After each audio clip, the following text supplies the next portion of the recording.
What will lower cholesterol, LDL cholesterol, more effectively? Statins or Oreo cookies?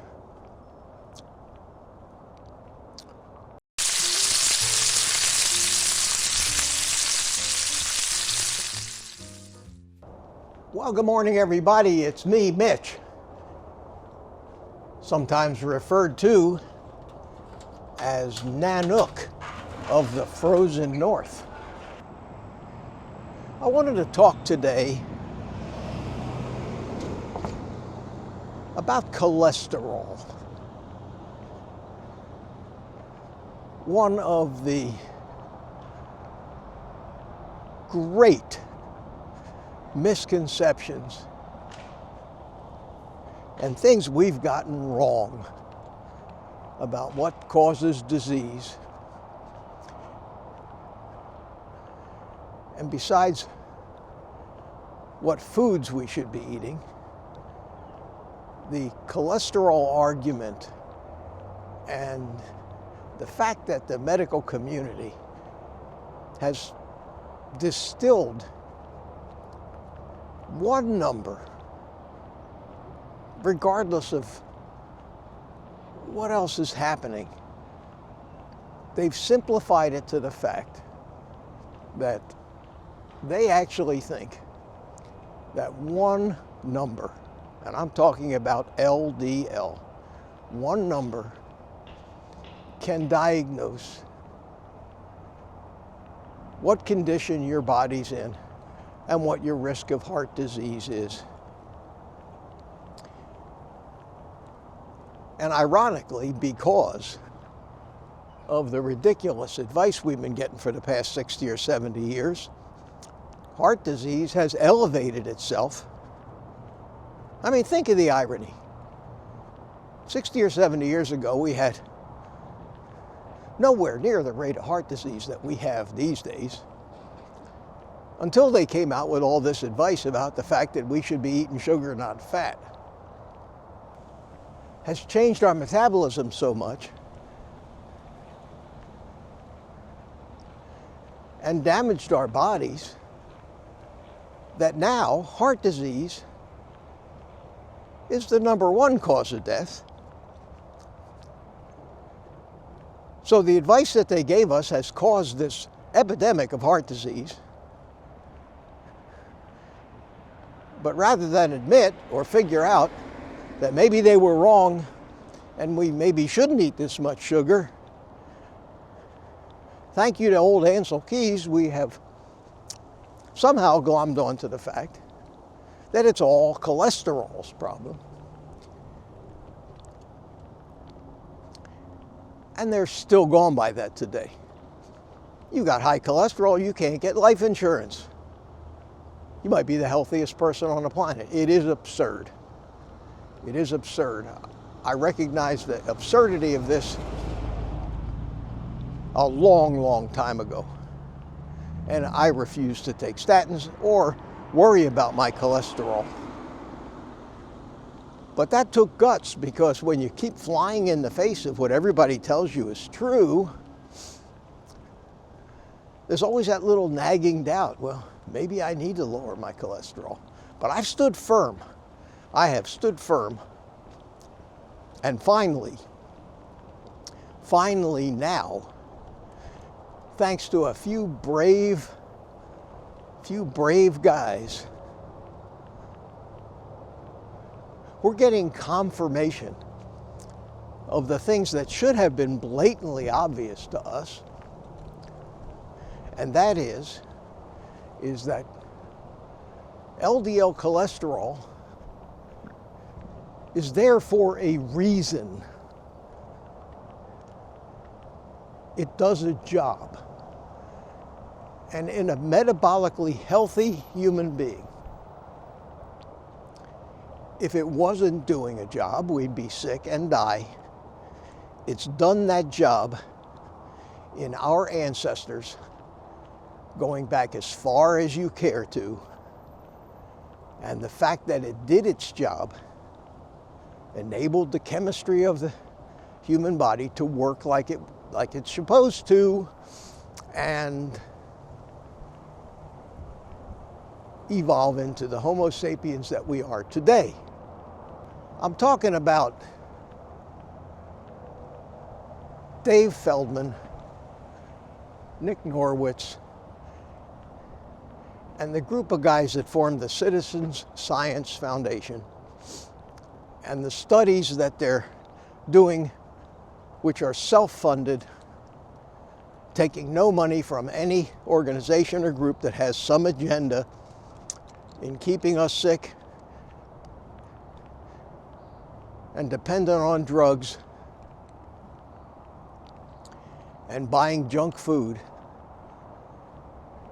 And they're just about to release, I think December the 8th, the results, the first phase of their study on a group they call lean mass hyperresponders. But this whole enterprise is based on a theory or hypothesis about LDL and why it is some of us have LDL levels around 300 or 400. Other people have much lower LDL. Why some of those people with extremely high LDL seem to be the healthiest people on the planet, and why a lot of people who have the lowest LDL are dying the youngest and have the most heart disease, even though the conventional wisdom would say that the higher your LDL, the sicker you're going to be, and the sooner you're going to die. And they named this hypothesis the lipid energy model, associating LDL levels with the body's need to transport energy to where it's needed. That makes sense.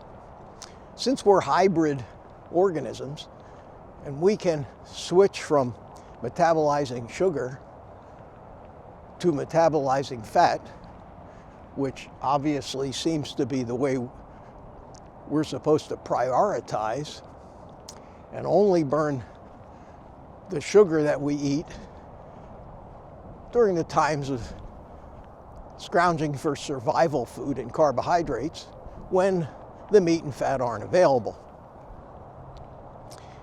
And the lipid energy model also shows that the levels of these things can go up and down by hundreds of points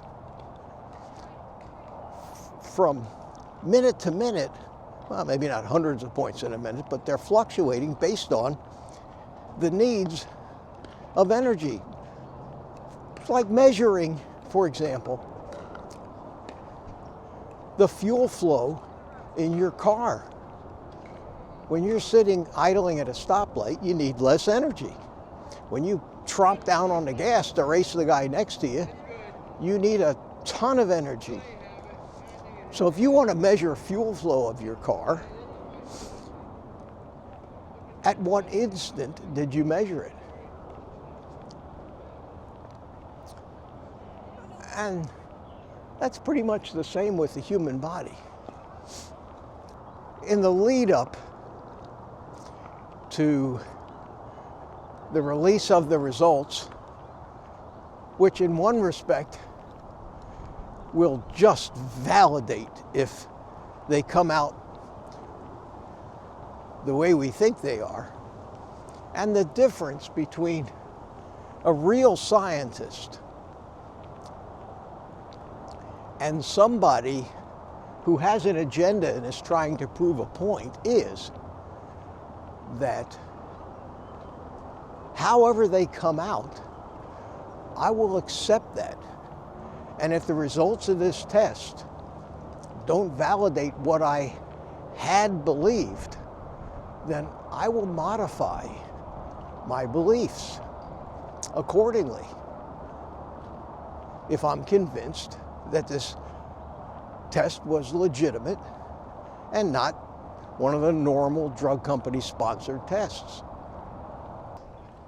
So what Nick Norwitz did, and he has a video, and I would urge you to watch this video, is here's a young man who's got a PhD already. He's in his third year of medical school at Harvard. He's been working closely with Dave Feldman.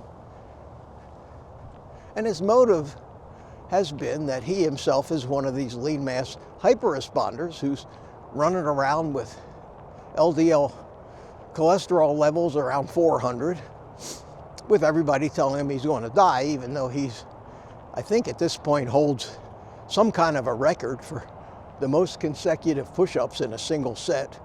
I think I heard him say it was like 400 and something push-ups. And he's in tremendous shape. But according to the world, he's sick and going to die of heart disease tomorrow because his LDL is so high. And everybody knows that if your LDL is 300 or 400, you're just walking time bomb of heart attack. And they won't even consider the fact that maybe that's not true.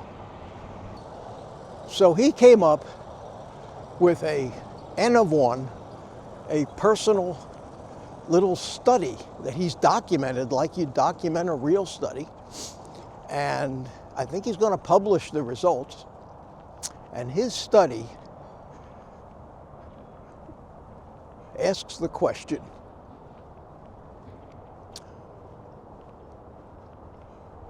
what will lower cholesterol, LDL cholesterol, more effectively?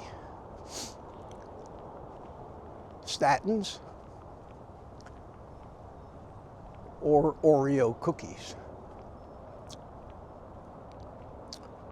I know that sounds unbelievable, but it's been observed that when people who are on a low-carb diet, whose LDL goes sky high, start loading up with carbs, their LDL comes crashing down. And this has been the basis that started this area of thinking that led to the lipid energy model. And it seems pretty obvious. You switch your body into sugar burning mode, and it doesn't need to transport as much fat around the body. You switch your body from fat burning mode into fat burning mode, your body needs more fat, so it has to transport that fat.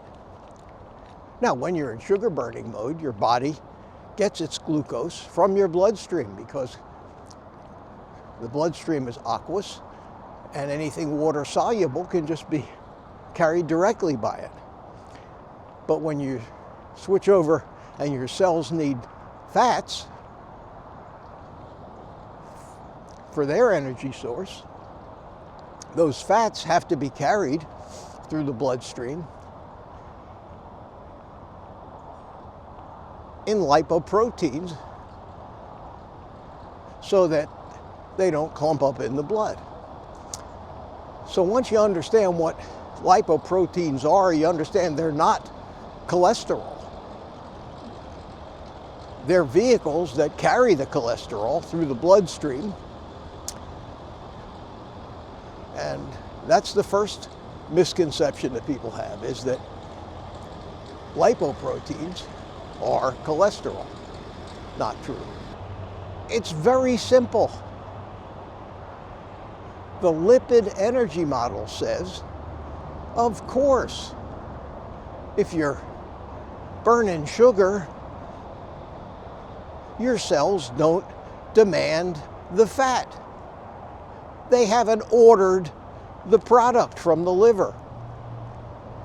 The delivery trucks, which are the LDL proteins, have no orders to fill. They don't travel the highways, which is the bloodstream. You start living on a fat-burning metabolism, it's like Black Friday. The orders from the cells to the liver, I need fat,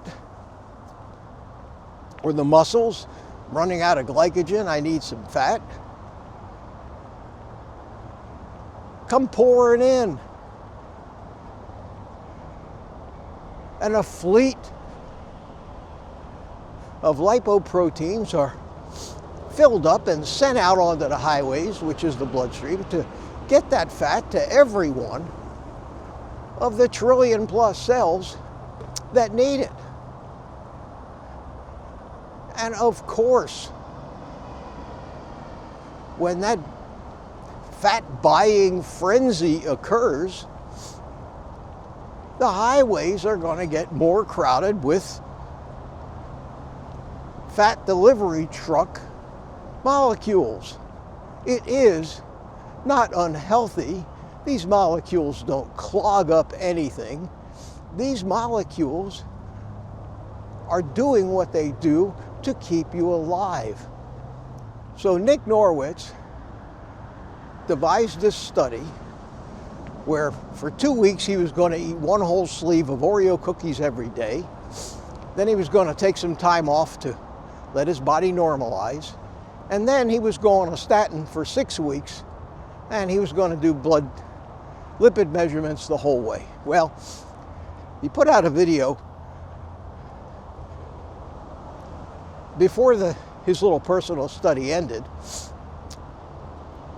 giving his reasons why he did it, what he's hoping to accomplish, and how it's been going so far. And it's, I think, and I don't know the numbers exactly because I don't have them in front of me and I'm out here walking, but he went and by eating for 2 weeks one slab of Oreo cookies a day, I don't think he changed anything else. He lowered his LDL from 400 and something plus to 100, I think, and 10. By 230 points, he lowered his LDL by eating Oreo cookies. And if that is true, and I have no reason at this point to believe it isn't, it validates all that other anecdotal evidence that we've heard that people who are on a low-carb diet and their LDL is high can lower it by carb loading for a short period of time. Now, every time I go get my blood checked,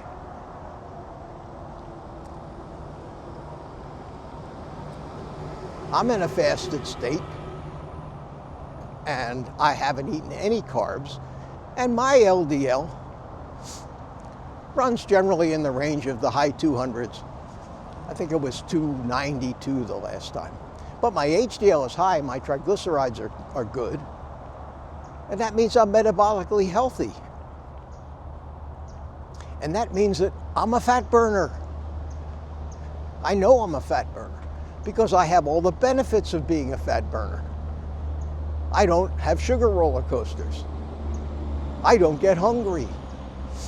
I don't eat sugar. I have more energy than I've ever had in my life. My weight has normalized at slightly under 140 pounds. Any metabolic markers of metabolic syndrome have disappeared. I'm healthy, maybe for the first time in my adult life.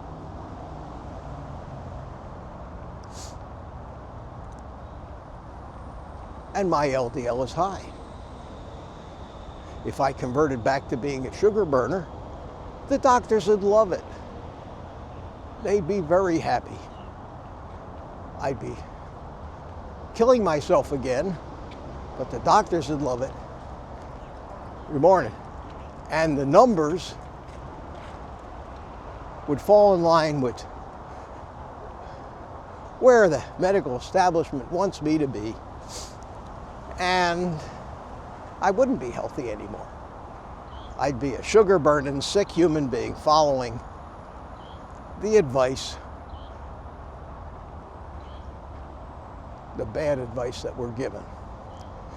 So I want to personally thank guys like Nick Norwitz and Dave Feldman, who I had the pleasure of spending quite a bit of time with at Keto Orlando about 4 months ago, talking about his research and his studies, partly because I find it fascinating, but also partly because I'm one of them. I'm one of these people that the medical community thinks is a ticking time bomb destined to keel over from a heart attack at any particular instant because of our screaming high LDL. They envision my bloodstream as a yellow, goopy, fat-clogged mess of artery-clogging shit. And yet, no matter what test I take, what ultrasound, what blood test, with all of that, they can't seem to find any evidence of heart disease. Imagine that. In the next couple of months, we're going to have the first real randomized controlled trials and studies actually published, peer-reviewed, showing that the entire medical community and the entire food industry and the entire drug industry has been killing us for the past 60, 70 years with their advice which most of them actually believe is true. It's not that all of them are bad people. They're just brainwashed people. And the corrupt few that know the damage they're causing aren't going to change anything. We'll have all that evidence. And that's great news. Now here's the bad news, unfortunately. Is it going to fix it? No way. No way. Is it going to change many minds? Probably not. How can you say that, Mitch? How can you say that when evidence comes out, real evidence that proves beyond the shadow of a doubt that this is all wrong and people are killing themselves and don't have to kill themselves because they've been taking this bad advice, and you're saying, Mitch, that it's going to make no change in anything? And I'm telling you, unfortunately, there's so much corruption, so many bad actors, not only at the sources of the information in the medical community and our government, but in the organizations that convey information to the public, and I'm talking about the corrupt media. And it all runs on advertising dollars, and the sickness and ill health of the human population is grist for the mill, feeds their machine. These people are sociopaths, have no conscience or feeling, and won't allow this message, just like YouTube won't allow certain messages to get out there, will not allow this message to reach the ears of the general public. And things will probably stay status quo. And as our little grassroots movement grows because of the successes we have, things will start to change a little bit. But the good news for me and the reason that I'm so excited about this is not the save the world aspect of it. It's another piece of evidence convincing me that I'm on the right track with the path that I've chosen for my health. And another nail in the coffin of Ancel Keys's diet heart hypothesis and the need for me to have that nagging little worry that maybe they're right and I'm wrong. And to me, that's more valuable than anything else. And the point I want to bring across in this video is that this is something, when this study does come out and is released, I urge everybody to get a copy of it, to put it on your cell phones, in your documents folder, to have it with you every time you have to soiree into the medical community and see a doctor. And don't hesitate to bring it out when you hear that your LDL is too high and you need to be taking a statin. Ask these doctors, I don't know, I would have believed you yesterday, but what do you think of this, doc? And if your doctor refuses to even acknowledge the existence of a study you're showing him, get a new doctor. He's too far gone. And it's going to take all of us doing that every time and not giving any credibility to the agendized idiots putting out propaganda to keep us in the system, to keep us online, to keep their hands on our wallets, and continue to be able to make us sick so that they can then sell us drugs to, quote, fix things.